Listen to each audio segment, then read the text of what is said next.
উপস্থিতি এখন আপনাদের সম্মুখে মহাগ্রন্থ আল কোরআন থেকে তাফসীর পেশ করিবেন আন্তর্জাতিক খ্যাতি সম্পন্ন আলেম দ্বীন মিডিয়া ব্যক্তিত্ব ইসলামিক স্কলার জনাব হযরত মাওলানা আল্লামা আব্দুল্লাহ আমির সাহেব ঢাকা আল্লামা আব্দুল্লাহ আমির সাহেব ঢাকা হযরতকে হযরতের মূল্যবান তাকরীর পেশ করার জন্য সবিনয় অনুরোধ জানাচ্ছি।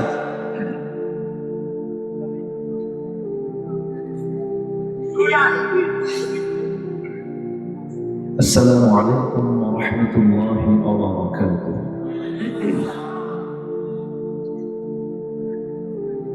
إن الحمد لله الأكرم الذي خلق الإنسان وكرمه وعلمه من البيان ما لم يعلم. فسبحان الذي لا يحصى امتنانه باللسان ولا بالقلم. نشهد أن لا إله إلا الله وحده لا شريك له،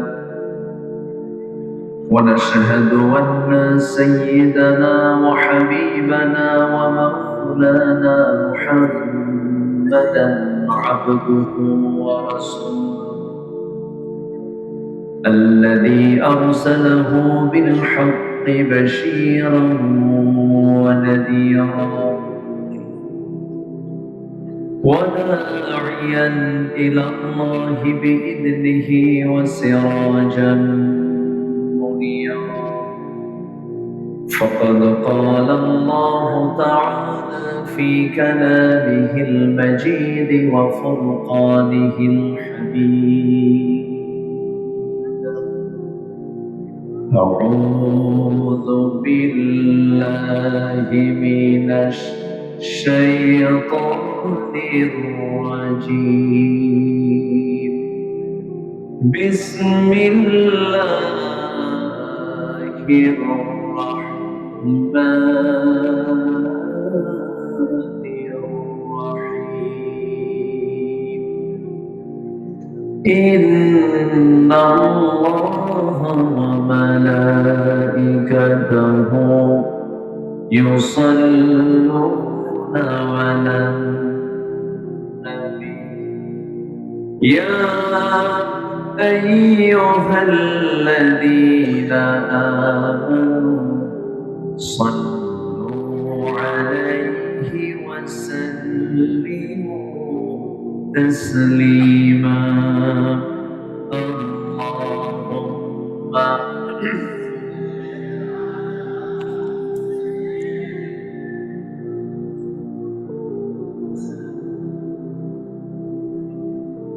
وعلى آل سيدنا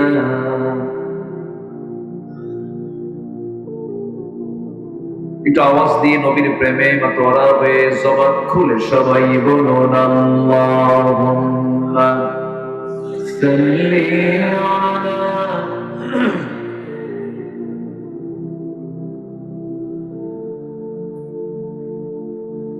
وعلى آل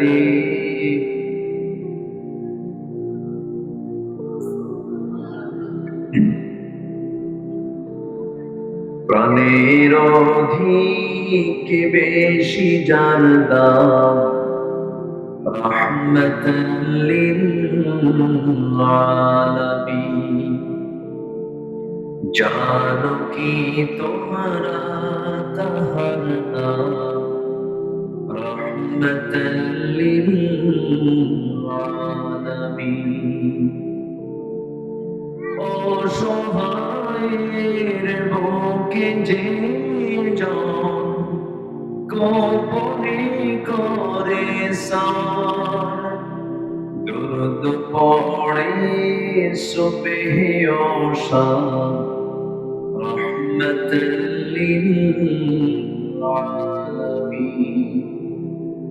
গরিবের আর দিতেন নিজে হয়ে রোজাদার, নিয়ত আমার ভালোবাসার খাম রহমতুল লিল আলামিন। জানো কি তোমারা তাহার নাম রহমতুল লিল আলামিন। আল্লাহুম্মা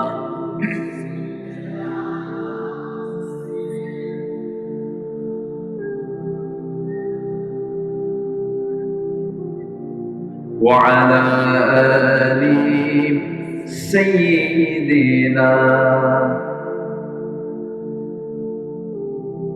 সবাই বলুন বালাগাল উলা বিকামালিহি কাশাফাত তুজা বিজামালিহি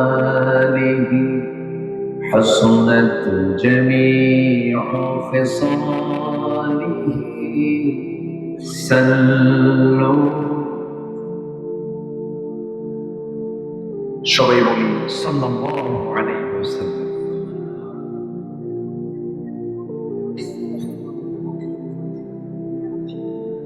প্রাকৃতিক সৌন্দর্যে অপরূপ লীলাভূমি গোমতী নদীর তীরে, গোমতী নদীর তীরবর্তী অঞ্চল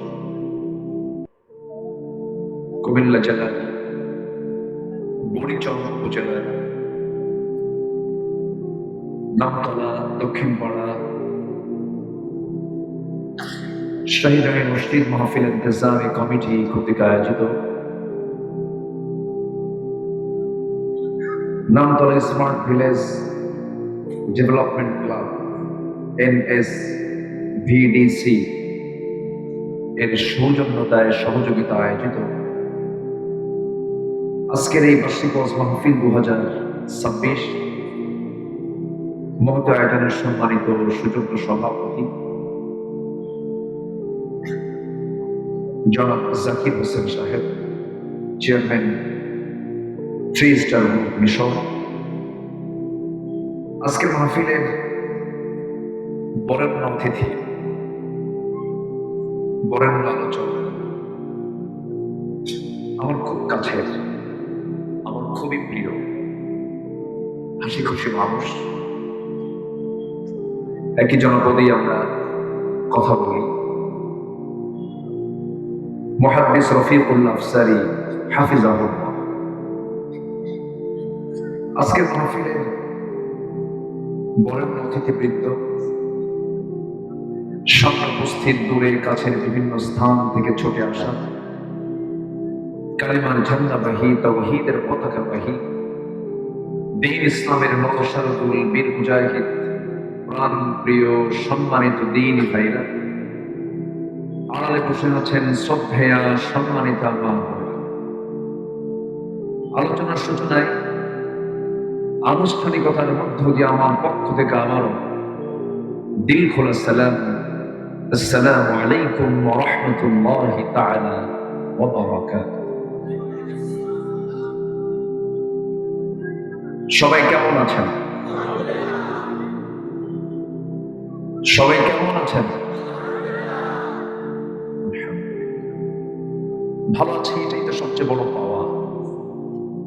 ভালো থাকলেই তো সবকিছু করা যায়। অসুস্থ হলে কি আর কিছু হয়? আমার রাসূল একটা হাদিসে বলেছেন,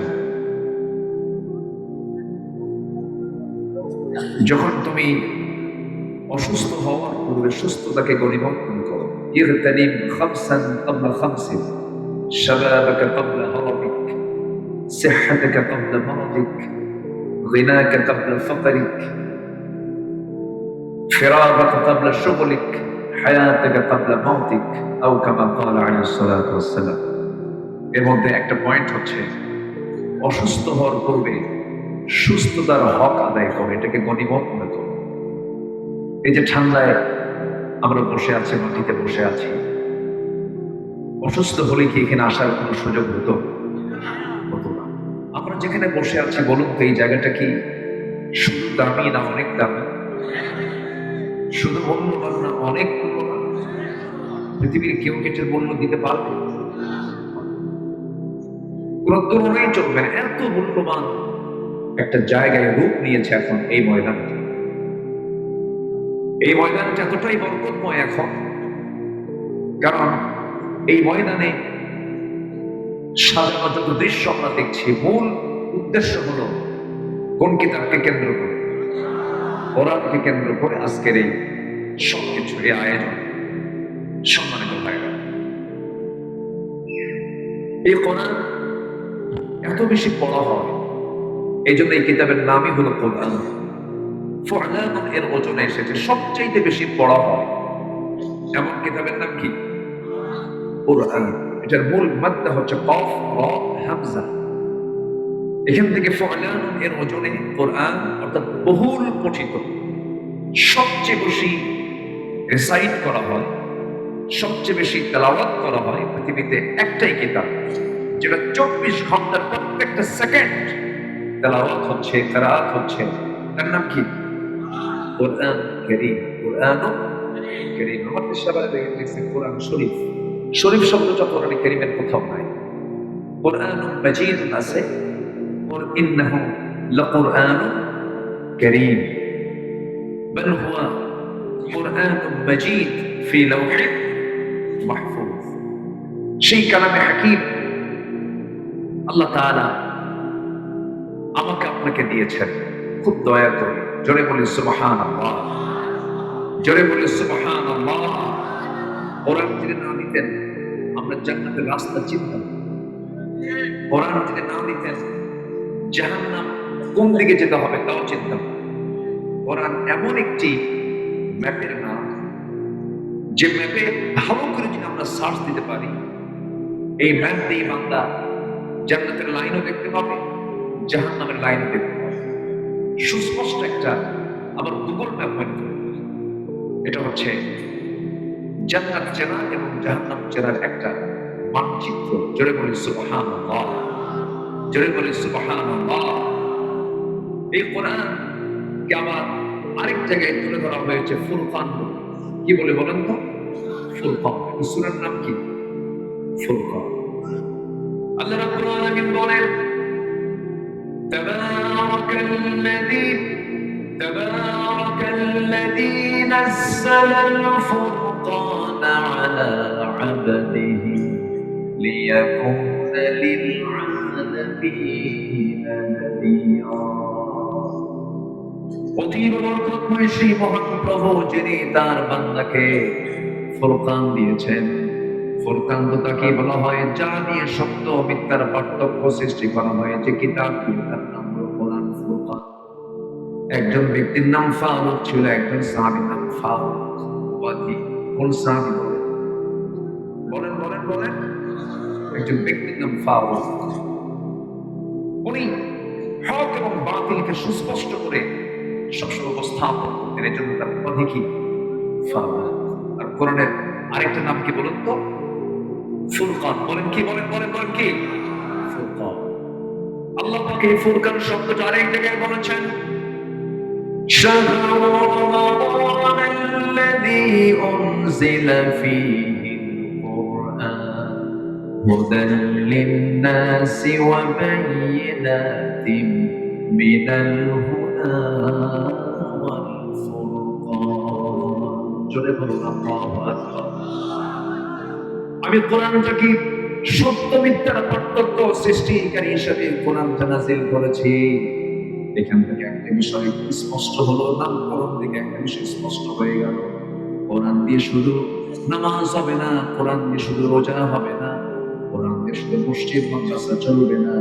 কোরআন দিয়ে সমাজের কোনটা হক এবং কোনটা বাতিল এটা যাচাই করার গ্রন্থের নাম কোরআনে কারীম। সম্মানিত ভাইরা, এটা রাত গভীর হচ্ছে, ঠান্ডা পড়ছে, কষ্ট হচ্ছে নাকি আপনার? কোনো অসুবিধা নাই তো? আমি তো আমার পূর্বের মেহমান মুহাদ্দিস রফিকুল আফসারী হাফিজাহুল্লাহর মতো কথা বলতে পারবো। উনি অনন্য, উনি আঞ্চলিক ভাষার রস দিয়ে আরো কিছু দিয়ে অভিনয় সহ, আল্লাহ তো সব বান্দাকে সব যোগ্যতা দেন।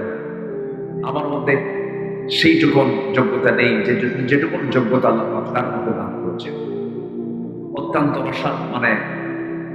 রসাত্মক ভাষায়, অত্যন্ত জৌলুসপূর্ণ ভাষায় আপনাদের সামনে তিনি উপস্থাপন করেছেন। এবং তিনি এই কুমিল্লারই মানুষ, তো মাটি মানুষের সাথে তো একটা আলাদা সম্পর্ক থাকে। আমি তো অনেক দূরের মানুষ, ঢাকা চূড়া মানুষ, এলেন কেন তেমন কিছু নাই। আমি যতক্ষণ আছি আমাকে সময় দেওয়া যাবে তো? সবাইকে সময় দিতে রাজি আছেন? জোরে বলি ইনশাআল্লাহ। যে একটু মনোযোগ দিয়ে সবাই শুন। এই জায়গায় সবাই বসতে পারে না, সবার কিসমত এই জায়গায় থাকে না। এখানে কাকে আল্লাহ পাক পছন্দ করেন? যাকে আল্লাহ পাক তার পছন্দের বান্দার কাতারে শামিল করেন। বলি আলহামদুলিল্লাহ। আমি আজকে যে বিষয় নিয়ে কথা বলতে চাচ্ছি সেটা হলো, যে কোনটা অর্জন করতে পারলে আল্লাহ রাব্বুল আলামিন তাকে সফলতার সার্টিফিকেট দিয়ে আল্লাহ পাক তাকে জান্নাত দিয়ে দিবেন। জোরে বলি সুবহানাল্লাহ।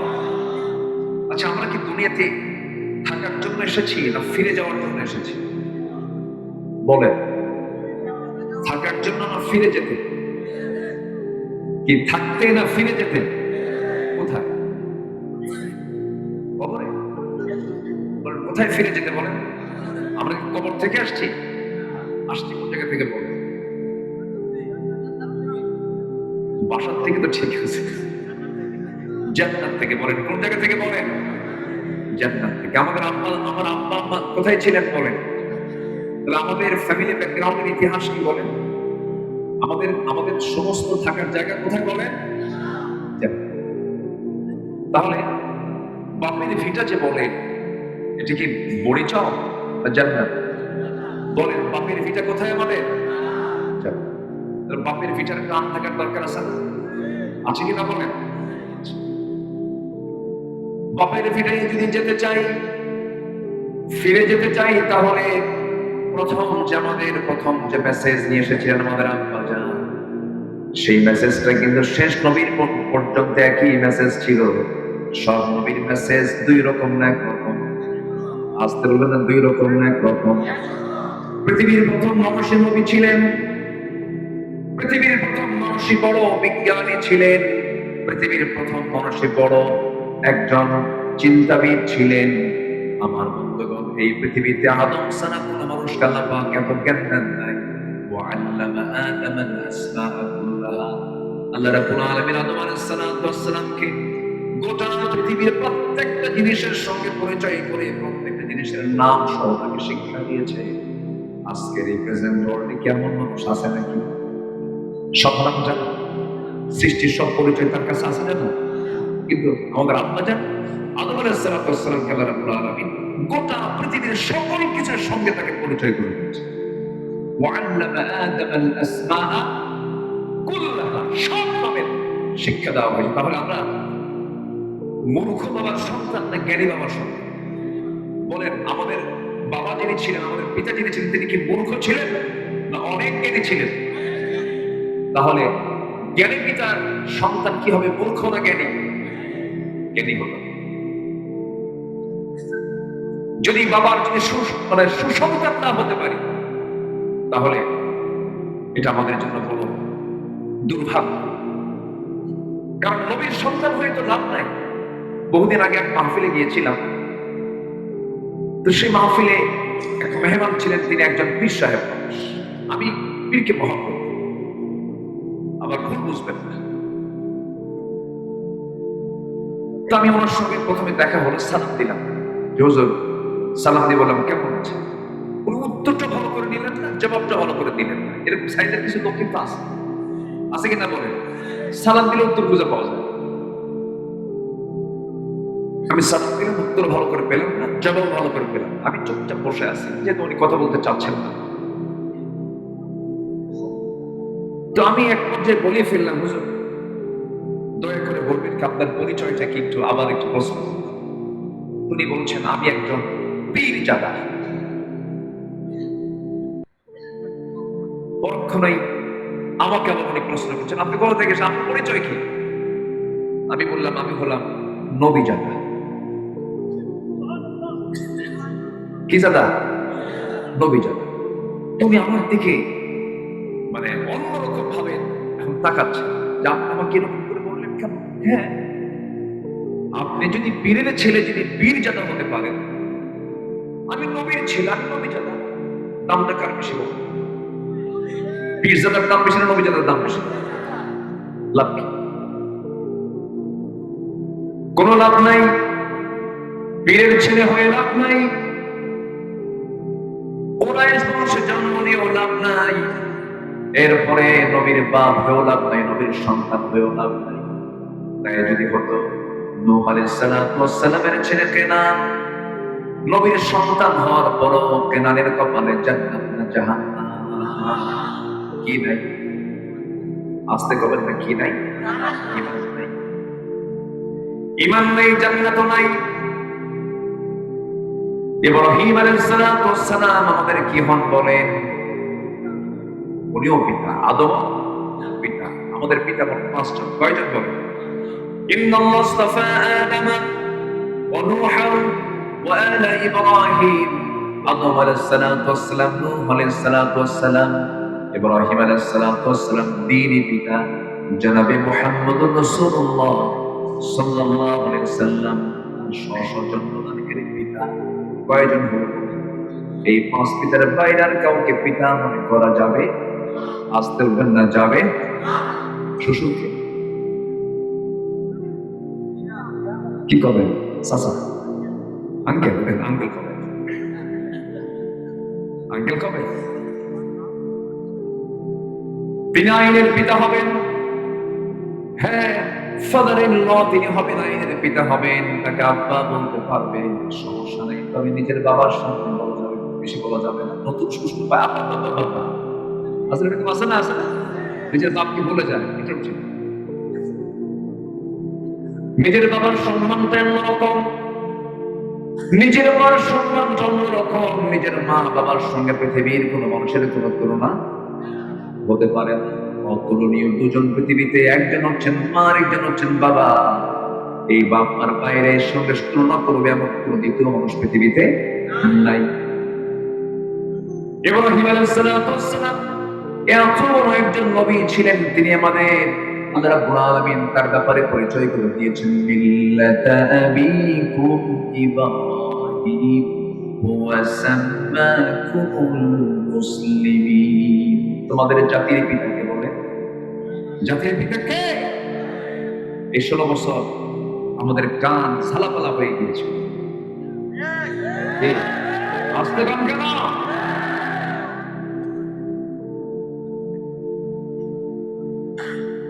সে মোষগুলো কি হাইব্রিড জাতের মোষ, 2.5 ইঞ্চি। আসতে গান কেন? তো লিডারের, মুসলিম লিডারের মোষ বলা হবে না দাড়ি বলা হবে? কি বলা হবে? লিডারদের কি বলো? 2.5 ইঞ্চি মোটা হাইব্রিড জাতের মোষ।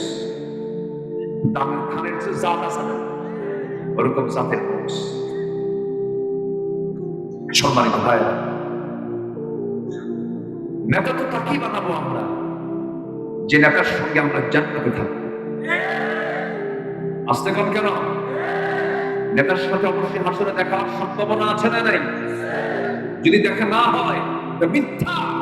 কোরআন বলে দিচ্ছে ইয়াউমা নাদউ কুল্লা উনাসিন বিইমামিহিম, সেদিন প্রত্যেক ব্যক্তিকে তার নেতা সহ রাখা হবে।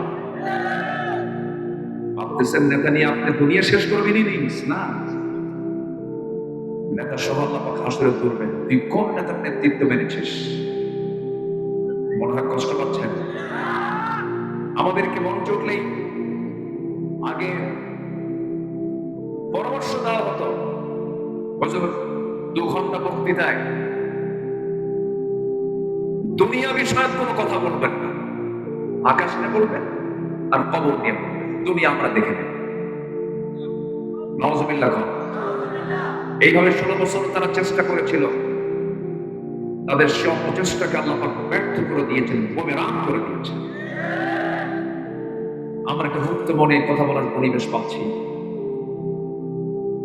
সম্মানিত ভাইয়েরা,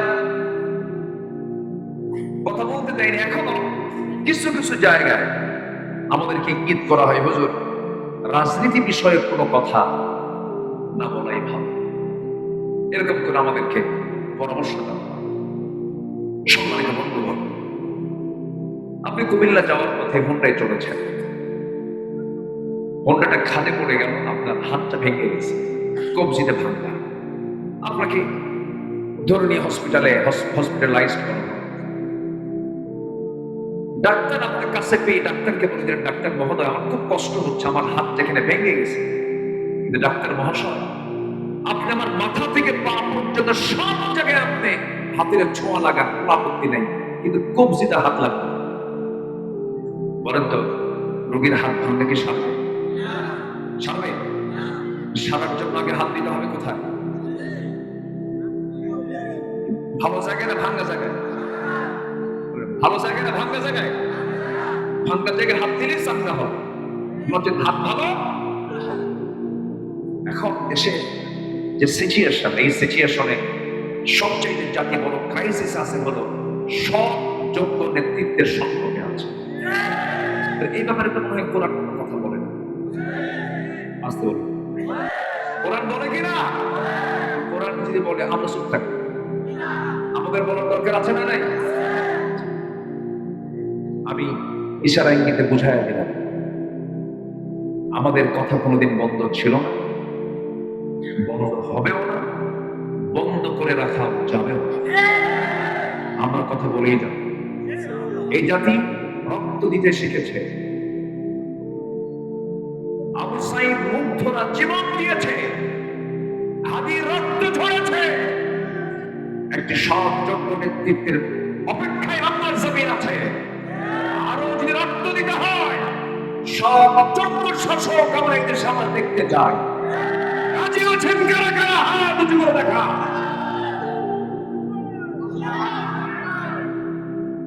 একবারে স্লোগান,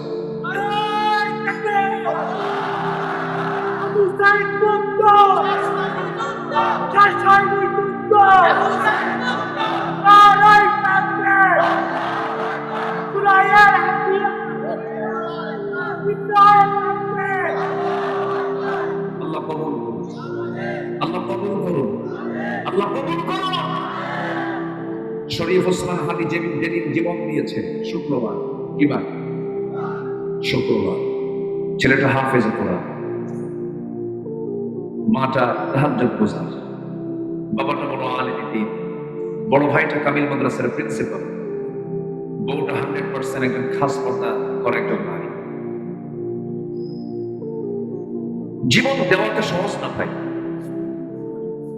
জীবন দিতে গেলে মজবুত ঈমান থাকতে হবে।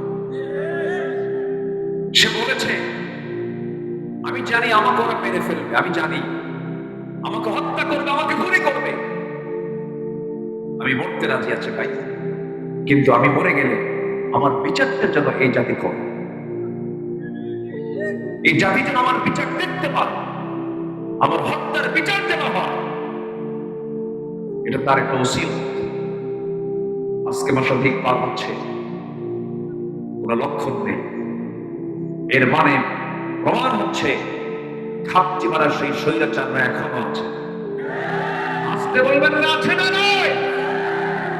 আজকে হাদির বিচার হবে না, কালকে আমাদের বিচার হবে, আমারও বিচার হবে। আমি আপনাদেরকে এই মঞ্চে বসে আমি যে শুধু কান্নার ওয়াজ করি আর হকের কথা না বলি, কালকে আমাদের দিন আদালতে আখিরাতে আমার বিরুদ্ধে মামলা দিবে। এই জন্য আমাকে কিছু হক কথা বলতে হবে। বলতেছেন নাকি আপনারা? আল্লাহ কবুল করুন। জোরে বলি আমিন, আরো জোরে আমিন। আস্তে বলবেন না কাকে? এক জায়গায় না সব জায়গায়, এক সময় না সব সময়, এক কাজে না সব কাজে। আমার বন্ধুগণ, আল্লাহ রাব্বুল আলামিন কোরআনে কারীমের ভিতরে কোন কোন বান্দাগুলো আল্লাহকে ভয় পায়, কোন কোন গুণ থাকলে পরে বোঝা যাবে সেই বান্দাটা মুত্তাকি, আল্লাহকে ভয় করেওয়ালা বান্দা। সেই বান্দাগুলোর তালিকা আল্লাহ রাব্বুল আলামিন কোরআনে কারীমের মধ্যে সুন্দর করে বলেছেন। এই পৃথিবীতে যারা সৎকর্মশীল, রাতের সামান্য অংশ যারা ঘুমিয়ে কাটায়, রাতের শেষ প্রহরে যারা ক্ষমা প্রার্থনা করে, যথাযথভাবে অভাবী বঞ্চিতদের হক আদায় করে, তারা মনে একমাত্র আল্লাহর ভীতু, আল্লাহ আল্লাহকে ভয় করনেওয়ালা। আল্লাহ রাব্বুল আলামিন সুন্দর করে বলছেন, ইন্নাল মুত্তাকিনা ফি জান্নাতিন ওয়া آخذين ما آتاهم ربهم إنهم كانوا قبل ذلك محسنين كانوا قليلا من الليل ما يهجعون وبالأسحار هم يستغفرون وفي أموالهم حق للسائل والمحروم জোরে বলুন আল্লাহু আকবার। সূরাতুজ জারিয়াত 15 থেকে 19 নম্বর আয়াত আল্লাহ রাব্বুল আলামিন আল্লাহকে ভয় করনেওয়ালা যে বান্দাগুলো তাদের চারিত্রিক সৌন্দর্য তুলে ধরেছেন। নাম্বার 1 তারা কি করবে? নাম্বার 1 তারা পৃথিবীতে ভালো কাজ করবে। কি কাজ করবে বলে? ভালো কাজ করবে। একই ব্যক্তি ওয়াজ মাহফিল কমিটির সভাপতি, আবার তিনি নাইট ক্লাবের সভাপতি। একই ব্যক্তি ওয়াজ মাহফিলের সভাপতি, আবার যাত্রা কমিটির সভাপতি। আসতে বলবেন না, আছে না নাই? ডাবল স্ট্যান্ডার্ড চরিত্র। দুই দিকেই থাকে, দুই দিকে থেকে কখনো জান্নাত পাওয়া যাবে না। জান্নাত পাওয়ার জন্য লাইন ধরতে হবে। কার লাইন? কার পথ? আসতে বলবেন না, কার পথ? জান্নাতে যেতে হলে আল্লাহর পথটা ধরতে হবে, আল্লাহকে ভয় করতে হবে, আল্লাহর পথে টিকে থাকতে হবে। মহান রব্বুল আলামিন বলছেন, ঈমান তো এনেছো, ঈমানের উপরে তোমাকে টিকে থাকতে হবে।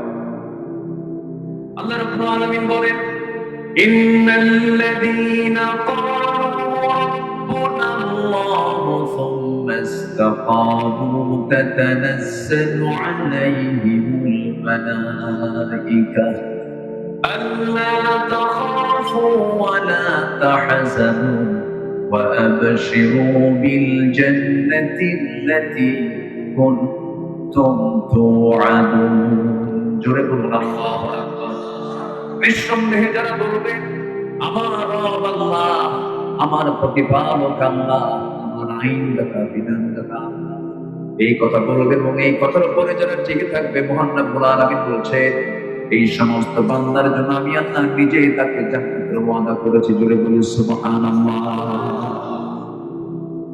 দোয়া করে না বলে যাচ্ছেন কেন? বসে মাহফিলে বসে যদি তৃপ্তি না হয়, কোরআনের ময়দানে বসে যদি ভালো না লাগে, তাহলে তো এটা লক্ষণ কি ভালো? বসে কত সময় কত দিকে চলে যায়,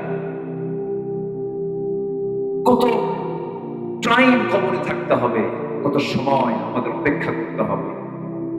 আর আমরা কোরআনের মাহফিলে, যেখানে আল্লাহ তাআলা নিজে হোস্ট হয়েছেন, নিজে হোস্ট, তিনি আয়োজক, আর আমরা তার মেহমান। আলহামদুলিল্লাহ বলেন। আমরা কার কথা শুনতে এসেছি বলেন? কার কথা? আল্লাহ। বড় ভাগ্য আমাদের, ভাগ্য তো বসে এখানে বসে থাকা আগে দরকার না, ধৈর্য আগে দরকার। ধৈর্য নিয়ে বসে। রাত হয়েছে, আমিও তো জানি, আমিও তো জানবো, আমি অনেক দূরে, আমাকে আগামীকাল কেমন মাহফিল রং,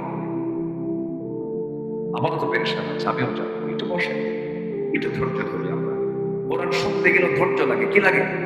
ধৈর্য লাগে। আমি তো বেশি হাসাহাসি করতে পারি না, আমার নেচারটা এরকম না। আমি কোরআন যেভাবে আল্লাহ পাক বলতে বলেন, যেমন করে আল্লাহ পাক আলোচনা করতে বলেন, আমি সেইভাবেই কথা বলার চেষ্টা করি। কারণ কোরআনের আলোচনার ভিতরে যদি কোনো হালকা কিছু হয়ে যায়, আল্লাহ যদি এটা শৃঙ্খলা ভঙ্গের মধ্যে নিয়ে নেন, জাহান্নামের কারণ হয়ে যায়। মাহফিলের মঞ্চ কখনো রঙ্গমঞ্চ বানায় না। আস্তে গান করা জনগণ, ঠিক কিনা? আশেপাশে বেহুদা কোনো কথা মাহফিলে বলো শোভনীয় নয়। এটা কি শুধু ওয়াজ শোনার জায়গা না, ইবাদতের জায়গা। এবার ইবাদতে কি বেশি হাসি তামাশা হয়? মাহফিলের সৌন্দর্য হচ্ছে চোখের পানি পড়া, সর্বক্ষণ মুখটা আল্লাহর জিকিরে ব্যস্ত থাকে এবং অত্যন্ত বিনয় চিত্ততা নিয়ে মাহফিলের প্রত্যেকটা শ্রোতা অপলক নেত্রে তাকিয়ে থাকবে কোরআনের কিছু আলোচনা শোনার জন্য। এটা হচ্ছে মাহফিলের সৌন্দর্য। বলি আলহামদুলিল্লাহ। একটু বসে আমরা শুনি। সম্মানিত ভাইরা, আমরা ঈমান এনেছি, আমরা টিকে থাকবো ঈমানটা নিয়ে। জোরে বলি ইনশাআল্লাহ। আমার নবীর হাতে বায়াত নিয়ে আমি সিনিয়াতে এসে আবার তারা ঈমান হারা হয়ে গেছে আমার নবীর হাতে বায়াত নিয়ে। এই জন্য ঈমানটা নিয়ে টিকে থাকাই হচ্ছে সবচেয়ে বড় চ্যালেঞ্জ। সবাই রাজি আছেন তো ইনশাআল্লাহ? এক সাহাবী মক্কা এবং মদিনার ঠিক মাঝখান বরাবর তারা বাড়ি। আমার নবীজির কালিমার দাওয়াত তার কানে চলে গেছে, তিনি কালিমা গ্রহণ করে নিয়েছেন। কালিমা গ্রহণ করে নেওয়ার সঙ্গে সঙ্গেই ওই টকবকে যুবক যে কালিমা গ্রহণ করেছে এই সংবাদ কেউ জানে না। হঠাৎ করে তার আপন চাচার কানে চলে গেছে। জন্মের পূর্বে বাপকে তিনি ছেড়েছেন, এতিম ছিলেন। যে চাচার কোলে মানুষ হয়েছেন সেই চাচার কানে যখন চলে গেল, চাচা শুনে বলতেছে, আব্দুল্লাহ শুনলাম তুমি নাকি কালিমা বলেছ, দিন গ্রহণ করেছ। এবার ভাতিজা বলছে, চাচা জান আপনি শুনবেন কেন? আপনি দেখেন আশহাদু আল্লা ইলাহা ইল্লাল্লাহ, আমি কালিমা গ্রহণ করে নিয়েছি। এই কথা শোনার সঙ্গে সঙ্গে চাচা তেলে দ্বিগুণে খেপে গিয়ে বলতেছে, আব্দুল্লাহ তুমি কি জানো তোমার এই দিন গ্রহণের ফলাফল কি হতে পারে? চাচা বলেন কি হবে? তোমাকে যত সম্পদ দেওয়া হয়েছে, তোমার বাবার কাছ থেকে আমার কাছ থেকে যা কিছু পেয়েছো সব জোর করে আমার লোকজন দেখে তোমার থেকে জোরপূর্বক নিয়ে নেব। আব্দুল্লাহ মুস্কি হাসি মেরে বলছেন, চাচা ইমানের মূল্যটা কি আপনার এখনো বোঝা হয় নাই?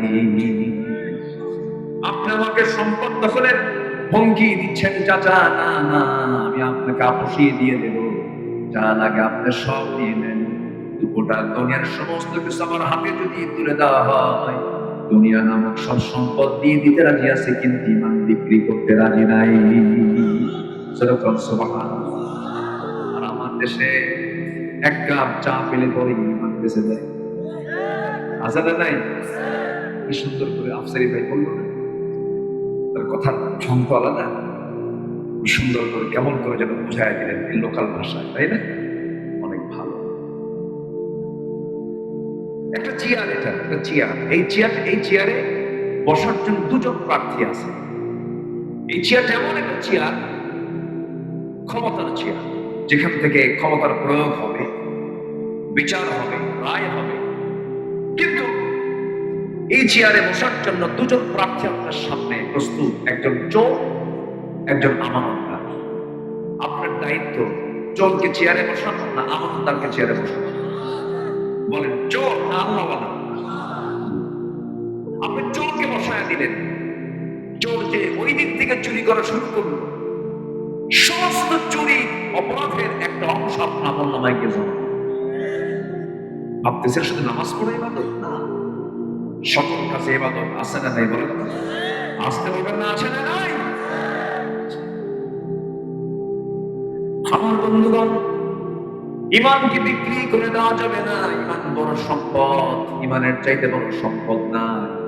আব্দুল্লাহ বলে ফেললেন, চাচা আপনি কি করবেন বলেন? সামনে পেয়ে থাপ্পড় মেরে জমিনে ফেলে দিয়া মারতে মারতে রক্তাক্ত করে শরীর থেকে জামাটা টেনে ছিঁড়ে ফেলে দিল। মারতে মারতে রক্তাক্ত করে এক পর্যায়ে পরনের লুঙ্গিটা পর্যন্ত খুলে নিয়া ঘর থেকে উলঙ্গ করে তাকে বের করে দেওয়া হলো। বাইরে বের হয়ে দাঁড়ায় আছেন, যাবেন কোথায়? মার দরজায় গিয়ে নক করছে, মা দরজা খোলো। দরজা খুলে গেছে। মার দিকে তাকায় বলছে, মা আমার দিকে তাকায়ও না, ঈমান এনেছি শুধুমাত্র এই দোষটা করার কারণে। তাদের দৃষ্টিতে দোষ এটার কারণে আমার চাচা আমাকে মেরে শুধু ক্ষান্ত হয় নাই, পরনের লুঙ্গিটা পর্যন্ত খুলে নিয়েছে। আমার পরনে কিছু নাই, আমার দিকে তাকায় না, দেখো তো ভিতরে কোনো কিছু আছে নাকি। গোটা ঘর খুঁজে খুঁজে একটা চাদর কোনো মতো পাওয়া গেল। সেই চাদরটা দিয়ে তিনি তার সতরটা ঢাকলেন। সতর ঢেকে নিয়ে আব্দুল্লাহ মাকে লক্ষ্য করে বলছেন, মা আমি তোমাকে দারুণ ভালোবাসি, তোমার গর্ভ থেকে আমি পৃথিবীতে এসেছি, আমি তোমাকে দারুণ মহব্বত করি, কিন্তু মা জেনে রেখে দিও তোমার চাইতে আমার রাসূলকে তার চাইতে অনেক বেশি গুণ বেশি ভালোবাসি। ও মা থাকো, দুনিয়ার কোন দরবার আমার ভালো লাগে না, আমি মদিনার দিকে রওনা দিয়ে দিলাম। বলুন তো প্রত্যেকটি ইমানদারের হৃদয়ে থাকা দরকার, মুহাব্বতের দরকার কোন শহরের? বলে আস্তে কর, আরো জোরে, আরো জোরে। মাস্টারের কাছে গিয়েছিলাম। ছোট্ট একটা ছেলে আমার সাথে ছিল, সে হাফেজ হয়েছে, কোনোদিন যায় নাই, তাকে নিয়ে গেলাম। রাত 3টার দিকে বললাম, বাজান চলো, দুনিয়াতে একটা জান্নাতের টুকরা আছে। রাসূল বলেছেন, মা বাইনা বাইতি ওয়া মিম্বারি রাওদাতুম মিন রিয়াদিল জান্নাহ। চলো আমরা রিয়াদুল জান্নাহে যাই, জান্নাতের টুকরা আছে, চলো যাই। সন্তান থেকে সাথে নিলাম। ফজরের একটু আগে রাত 3টার দিকে ভিতরে ঢুকলাম। মিন রিয়াদিল জান্নাহর মধ্যে ঢোকার সঙ্গে সঙ্গে টাইম পাওয়া যায় মোটে 10 মিনিট, কাউকে থাকতে দেয় না, 10 মিনিটের চাইতে বেশি তুলে দেয়। কারণ সব লোকের তো এখানে আসার একটা চাপ থাকে। ভিতরে ঢুকলাম, ছেলেটাকে বললাম, বাবা দেখো, আমার রাসূল যে সময় তিনি মসজিদ বানিয়েছিলেন তখন কোনো পাকা মসজিদ ছিল না। খেজুরের খেজুরের পাতা দিয়া বেড়া আর খেজুরের পাতা দিয়ে উপরের ছাউনি আর খেজুরের কাণ্ড দিয়ে ছোট্ট একটা ঘর বানানো হয়েছিল। সাহাবে কেরাম সেজদা দিতেন কপালে, তাদের ভালো লেগে যেত। এসি ছিল না, কিচ্ছু ছিল না। বাবা দেখো আজকে কত সুন্দর সুন্দর মসজিদ, মুসল্লি হাজির হয়েছে, দেখো। ওকে তৃপ্তি করে সে দেখতে লাগলো। মনে মনে ভাবলাম এটা লম্বা সময় থাকবো, কিন্তু সুযোগ তো নাই। চোখ মেরে বসে আছে, দাঁড়ালাম। দাঁড়ানোর সঙ্গে সঙ্গে দেখি আমার দেশের অনেক প্রবাসী সেখানে চাকরি করে, যারা গেছেন তারা দেখেছেন। নাজাফা পরিচ্ছন্ন কর্মী, তারা চাকরি করে। আমাকে 7-8 জন চিনে ফেলে দৌড় মেরে এসে আমার কাছে এসে বলছে, হুজুর আমরা আপনার ফুল বক্তা, আপনার ওয়াজ শুনি। আমরা ঈশ্বরগঞ্জ ময়মনসিংহের দিকে বাড়ি, ব্রাহ্মণবাড়িয়ার দিকে বাড়ি। বললাম, তাই আমাকে চিনে নেন? চিনি। আমি ভাবলাম চেনাটা কাজে লাগার দরকার। ওখানকার তো তারা তো চাকরি করে, পরিচ্ছন্ন কর্মী। বললাম, ভাই আমার একটা শখ। কি শখ? ফজর নামাজটা আমি একটা রিয়াদুল জান্নাতের ভিতরে পড়ব, একটু কি ব্যবস্থা করে দেওয়া যাবে? খুব খুশি হয়ে গেল ওরা, হুজুরের যদি কিছু খেদমত করতেই পারি। কিন্তু আমার দেশের মানুষ যে এরকম পাপ জানে তা তো আমার জানা ছিল না। এই 7-8টা ভাই, এই প্রবাসী ভাইগুলো করলো কি, ওখানকার যে অ্যাডমিনিস্ট্রেশন অফিসার, সবচেয়ে বড় কর্মকর্তা, তার আবার একটা ইউনিফর্ম আলাদা আছে। তার কাছে গিয়ে আমার ব্যাপারে এমন পাপ দেওয়া দিল, মানে আমি জানা তার চাইতে 10 গুণ বেশি কইছি। এমন তেল মারা মারছে, আমি তো জানি আমি কি, আমি তো কিচ্ছু না। এমন বলা বলছে, বলার ঠেলা। ওই চিফ কর্মকর্তা, যে অ্যাডমিনিস্ট্রেশনের যে চিফ, উনি দৌড় মেরে এসে আমার হাতটা ধরে সেখান থেকে তুলে নিয়ে রাওদাতুম মিন রিয়াদিল জান্নাহ প্রথম কাতারের প্রথম যে জায়গাটা বসা, আমার নবীর কবরের সঙ্গে দেওয়ালের সঙ্গে একটা গ্রিলের সাথে প্রথম সিটটাতে আমাকে বসায় বসলাম। ওই 7-8 জন প্রবাসী ভাইয়েরা খুব খুশি হলো, হুজুর আবার যদি আপনি আসতে চান আবার আসার ব্যবস্থা করুন। মনে মনে কইলাম, জাতি এটা খুব ভালো হবে, আলহামদুলিল্লাহ। বসলাম, বসে আমাকে উনি একটা ইনটেক জমজমের পানি দিলেন, বোতল দিলেন, ইনটেক একটা বোতল দিলেন, আজও খেজুর দিলেন, এবং রোদের আতরের একটা ফ্লেভার আমার গায়ে লাগায়। কপাল একখান চুমো দিয়ে, হাতে একখান চুমো দিয়ে, ওরা তো চুমা বেশি খান, চুমো দিয়ে বললেন, এখানে বসেন, নামাজ পর্যন্ত আপনি থাকতে পারেন, সমস্যা। বসলাম, আল্লাহ শুকরিয়া আদায় করলাম। আমি বাম দিকে তাকাই, আমার বাম দিকে দেওয়ালের সাথে আমার নবীজির কবর। আমি তখন নিজেকে হারিয়ে ফেলেছি, আমি তো আরেক ভুবনে চলে গেছি। আল্লাহর কসম করে বলি, আমার কাছে মনে হচ্ছিল আমার নবীজির গায়ের ঘ্রাণ যে আমার নাকে এসে ধাক্কা মারতেছে।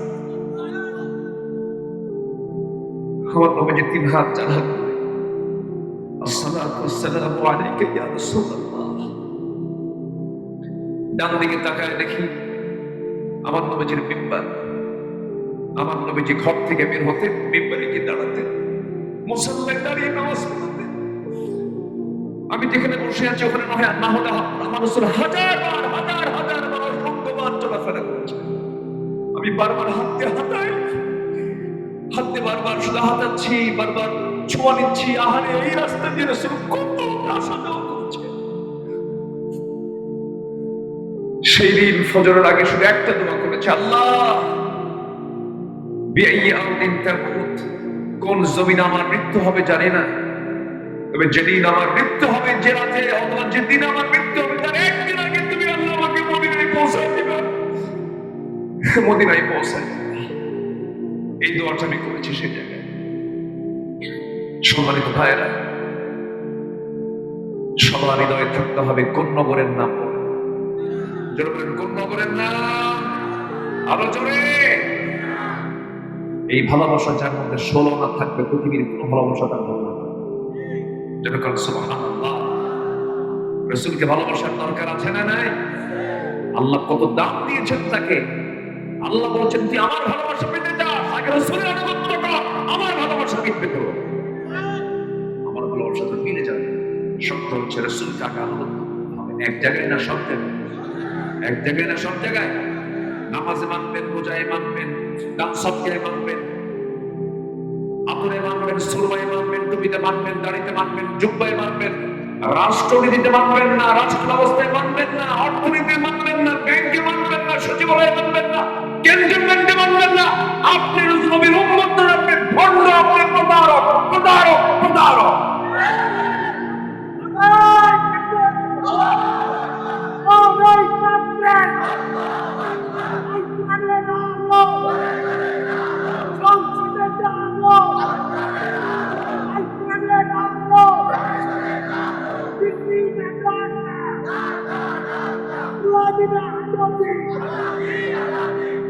আল্লাহ কবুল করুন, জয় বলি আমিন। আজকে যে স্ট্যাটাস পেলাম,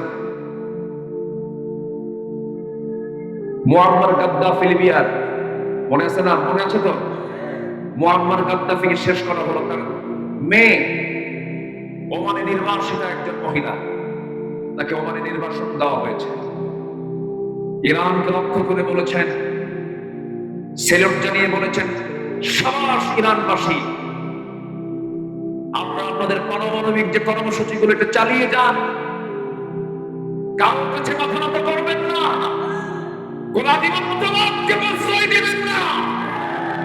আমার বাবা মুআম্মার গাদ্দাফি ওই পরাশক্তিদের কথা শুনে পরমাণু কর্মসূচিকে স্থগিত করে সব মানসিকতার কারণে আজকে তার জীবন দিতে হয়েছে। কোন জাতি যখন কারো কাছে আত্মসমর্পণ করে, সে জাতির বিপদ আরো বেশি হয়। আমরা কারো কাছে মাথা নত করতে রাজি নই। কোন দাদার দাদাগিরি আমরা মাফ করব না। কোন আধিপত্যবাদ বাংলার জমিনে আমরা কায়েম হতে দেব না, দেব না, দেব না। আল্লাহ কবুল করেন, জোরে বলি আমিন। সম্মানিত ভাই, বহু কথা আছে আজকে, আমার শুনতে রাজি আছেন তো? কথা বলতে দেয়নি আমাদের। 2018 সালে মাহফিল শেষ করে বাসায় ফিরলাম রাত 3টার দিকে। গোটা আমারই ঘেরাও দিয়ে পুলিশ আমাকে গ্রেফতার করার সময় বলছে, হুজুর আপনাকে ওসি সাহেব সালাম জানিয়েছেন, আপনাকে চা খাওয়ার দাওয়া। রাত 3টা, রাত 2টার দিকে তো আমাকে নিয়ে চলে গেল। বেলা 9টার দিকে ওসি সাহেব আমার দিকে তাকায়া চোখের পানি ফেলে ফেলে কাঁদতে। বললাম, কাঁদতেন কেন? হুজুর বদদোয়া দিয়ে, বদদোয়া দেব না এই ভয় ঠিকই আছে, ধরে আনলেন কেন? হুজুর চাকরি থাকবে না, বাল বাচ্চা আছে, এদেরকে কি করে খাওয়া? চাকরি বাঁচানো তো ফরজ। আমি বললাম, ইমান বাঁচানো তো নফল। মামলা টামলা দিয়ে আমাকে চালান দিয়ে দিল কোর্টে। কোর্টে চলে গেল। কোর্টের চেয়ারে বসা বিচারক আমার দিকে তাকায়, সিকবে কামড় মেরে এই লোকটাকে ধরে আনবো কেন? মামলার ধারার দিকে তাকায় দেখে রাষ্ট্রদ্রোহ মামলা, এমন মামলা জামিন দিলে তার চাকরি থাকবে। জামিন অযোগ্য মামলা দিয়ে আমাকে হ্যান্ডকাফ লাগায়া প্রিজন ভ্যানে করে চোরের মতো ডাকাতের মতো আসামি বানায়া আমাকে জেলখানার দিকে নিয়ে চলে গেল। আমি নিজে নিজে খুশি, আমি ভাবি নাই যে আমি জেলখানায় যাচ্ছি, আমি মনে করেছি আমি মাদ্রাসা ইউসুফিয়ায় যাচ্ছি। চলে গেলাম ভিতরে। ভিতরে ঢোকা মাত্র এদিকে এক মুরব্বী বুড়া চাচা মানুষ, 80 বছরের বয়স, 80 পার হয়ে গেছে, বয়োবৃদ্ধ একজন মানুষ, দাড়ি চুল সব সাদা, একটা মুখে মানে দাঁত নাই, খুনখুনা গুলা, চামড়া গুলো কুচকে গেছে, অস্তা আলা রাস। ভিতরে ঢোকা মাত্র আমার দিকে তাকায় দেখি এতটাই খুশি উনি আমাকে দেখে, আমাকে লম্বা একখান সালাম দিয়ে বলে, হুজুর আপনি জেলখানায় ঢুকছেন? খুব খুশি হলাম। বললাম, চাচা জেলখানায় ঢুকলে কেউ খুশি হয়? খুশি হলেন কেন? বলতেছে, বাবাজি জীবনে বহু ওয়াজ শুনছে আপনার সামনে বসে বসে, বহুদিন চেষ্টা করছে ওয়াজের শেষে একটাবার বসানো করবো আপনার সাথে, পারি নাই। আল্লাহ কি সুন্দর মিলাই দিল, আপনি সরাসরি সাথে ধরা দিলেন। দোয়া করে আপনি জেলখানায় থাকেন। এই কথা কি বুঝতেছেন আপনারা?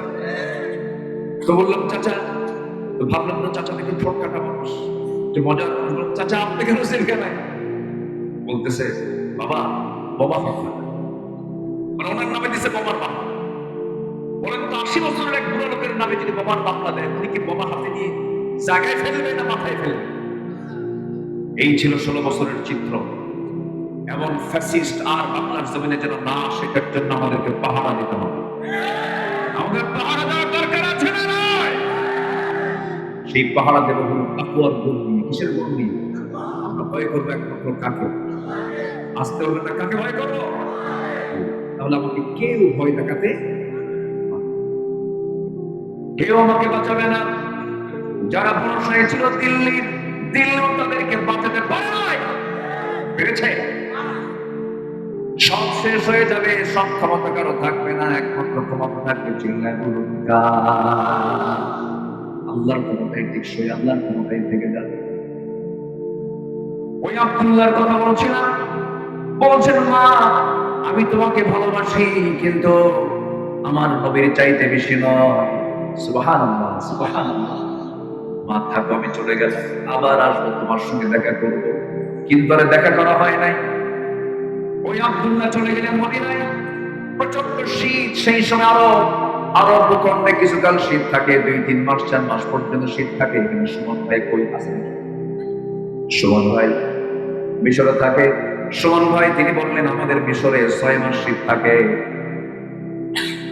সেই শীত ওই সময়, যে সময় ওই আব্দুল্লাহ রওনা দিলেন রাতের আধারে, গায়ে কোনো কাপড় চোপড় নাই, প্রচন্ড শীত, খুব ঠান্ডা। সেই ঠান্ডার মধ্যে শুধুমাত্র তার পরনে শুধু একটা চাদর দিয়ে তার সতটা দেখে দেওয়া আছে। ওই রকম করে একাকে রওনা দিয়ে দিলেন। সোনার মদিনায় পৌঁছে গেলেন।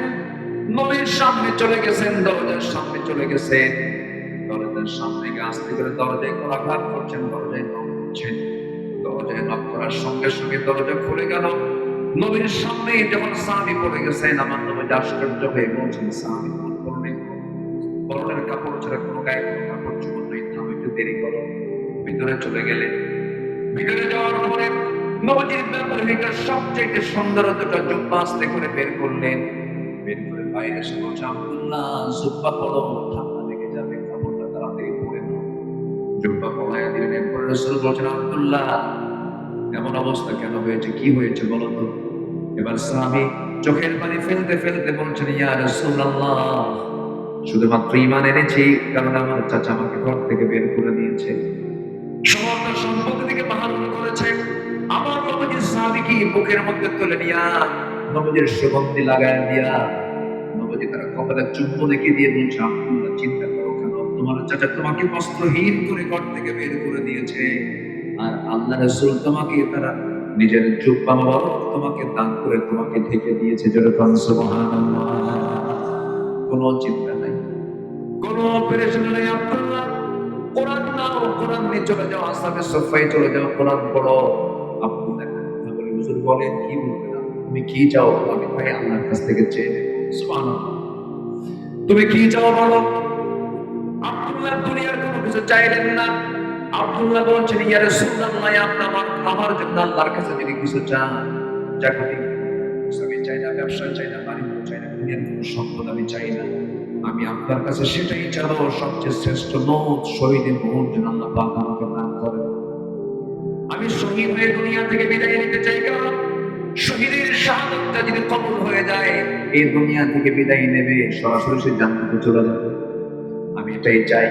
আমার রাসূলের সঙ্গে সঙ্গে দুটো হাত তুলে আল্লাহর দরবারে দোয়া করতে, হে রব্বুল আলামিন, আমার আব্দুল্লাহ জান মালকে তুমি আল্লাহ কাফেরদের ঈমানের জন্য হাত করে দাও।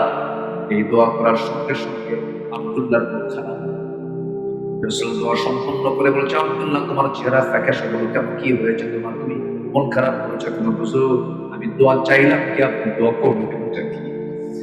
কাফের বেঈমানরা যদি আমাকে না মানতে পারে, আমি শহীদ যদি না হয়, আমি শহীদের মন করে পাবো, আমার জানকে কাফের বেঈমানদের জন্য না দিলে রাসূল আব্দুল্লাহ চিন্তা কেন পেরেশানি লাগবে না।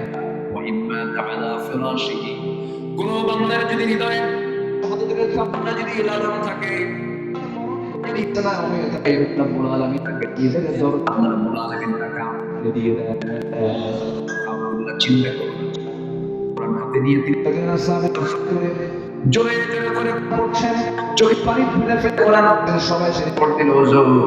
নতুন সাহাবীর আগমন হয়েছে, আব্দুল্লাহ তার নাম, জোরে জোরে কোরআন পড়ার মধ্যে স্টার্ট হয়। রাসূল বলেছেন, সাহাবীরা দয়া করে আমার আব্দুল্লাহর বিরুদ্ধে তোমরা কোনো নোট দিও না, কোনো অভিযোগ দিও না, কারণ আব্দুল্লাহ ঈমান টানতে নিয়ে দুনিয়া বিক্রি করে সেই ঈমানটা গ্রহণ করে নিয়েছে। বলুন সুবহানাল্লাহ।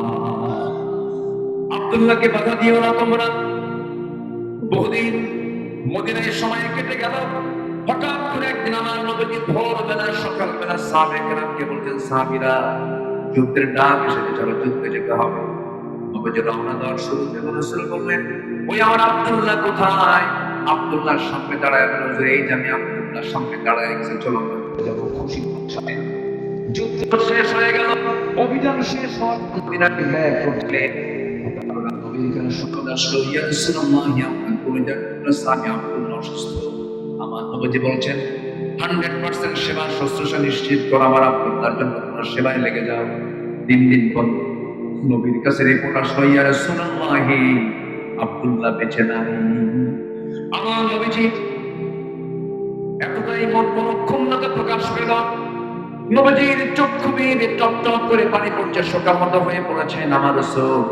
এবার সাহাবায়ে কেরামকে কাঁদা কাঁদা কণ্ঠে বলছেন, ও আমার সাহাবীরা, আমার আব্দুল্লাহ দুনিয়া থেকে বিদায় নিয়েছে, আমার আব্দুল্লাহর জানাজার দায়িত্ব আমি কাউকে দেব না, আমি রাসূল, আমি আব্দুল্লাহর জানাজার জীবনের দায়িত্ব পালন করব। গোসল করায় দাও, কাফনের কাপড় পরায় দাও, গোসল করায় দাও হলো, কাফনের কাপড় পরায় দাও হলো। আমার নবীজি ইমামের মুসাল্লায় দাঁড়ায় গেলেন, নামাজ শুরু হয়ে গেছে, নামাজটা পড়ালেন। নামাজ শেষের পর এবার বলছেন, সাহাবীরা, আমার আব্দুল্লাহ কোথায় খনন করেছো? হুজুর ওই যে এই পাহাড়ের ঠিক মাঝখান বরাবর। রাসূল বলছেন, আমাকে নিয়ে চলো। আমার নবীজি পায়ে হেঁটে হেঁটে সেই কবরের সামনে গিয়ে দাঁড়ালেন, আবেগ আপ্লুত হয়ে বলছেন, সাহাবীরা রে, আমার আব্দুল্লাহর কবরে আজকে আমি কাউকে নামতে দেব না, আমি রাসূল নিজে তারা কবরে নেমে যাব। আমার নবীজি নিজে আব্দুল্লাহর কবরে নামলেন, নামার সঙ্গে সঙ্গে বার বলেছেন, আবু বকর তুমি কোথায়?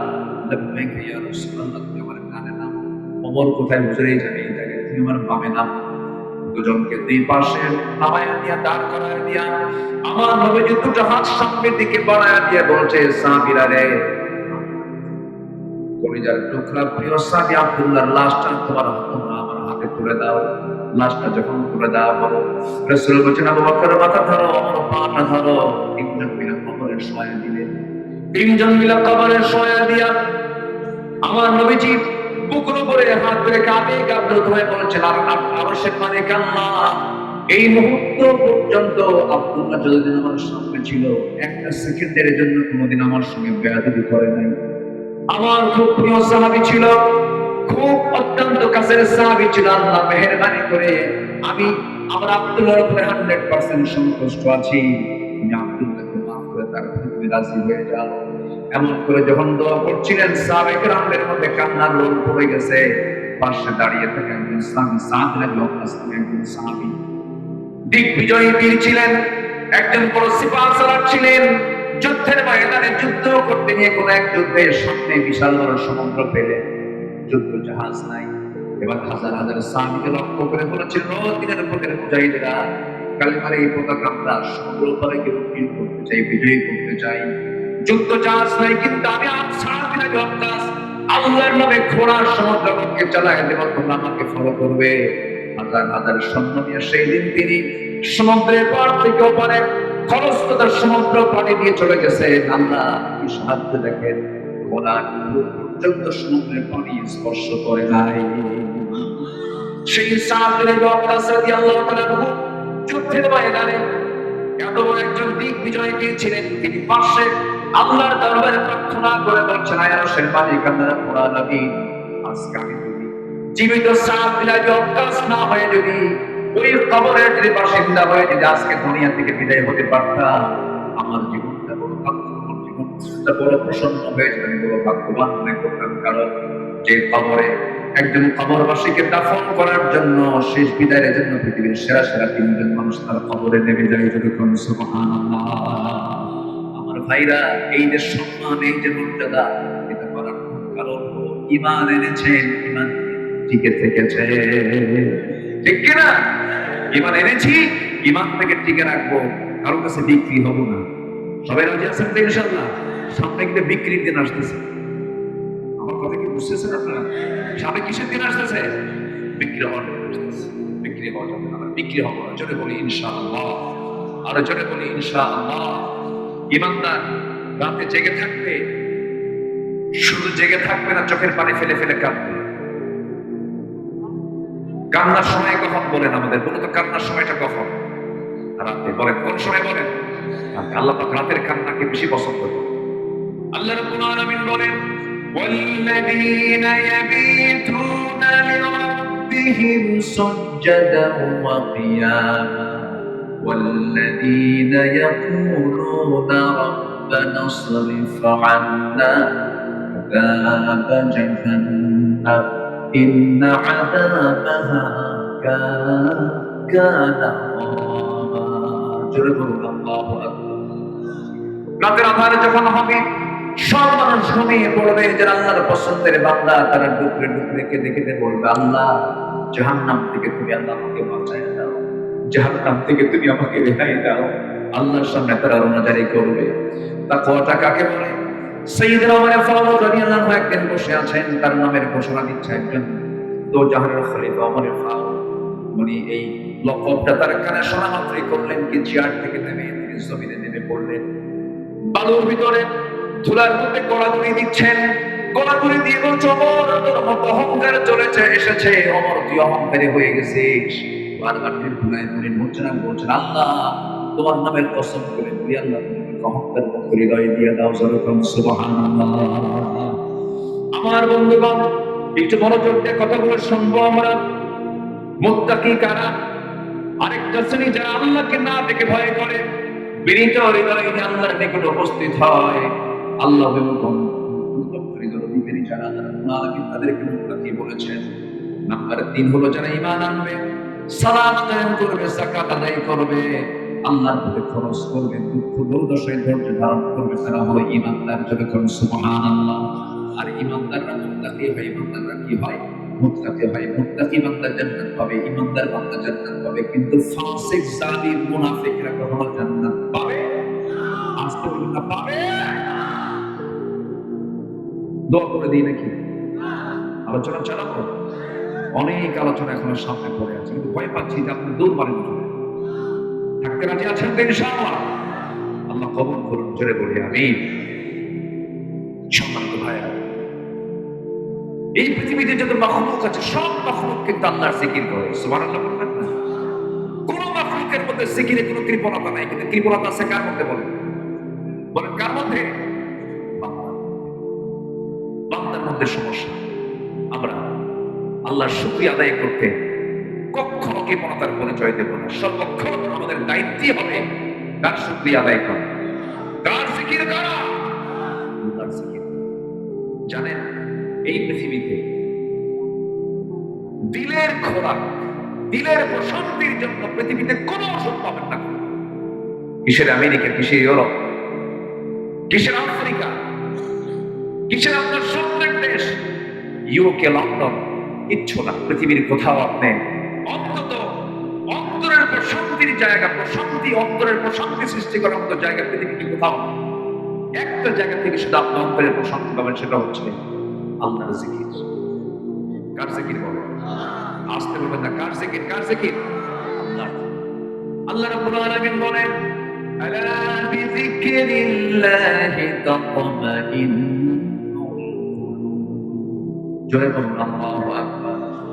আলা, এই প্যাটার্নের সামনে এবার আল্লাহ রাব্বুল আলামিন সতর্ক করে বলেছেন, বান্দারে সাবধান হয়ে যা, তোমার হৃদয়ে প্রশান্তির জন্য পৃথিবীর কোথাও তুমি মেডিসিন পাবা না।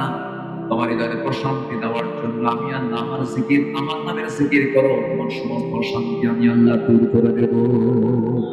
যেরকম সুবহানাল্লাহ, আরো জোরে বলুন সুবহানাল্লাহ, আরো জোরে বলুন সুবহানাল্লাহ। আমার বন্ধুগণ, এই আধুনিক দুনিয়ায় মানুষের সমস্যার সাথে কানেকশন দেখেন।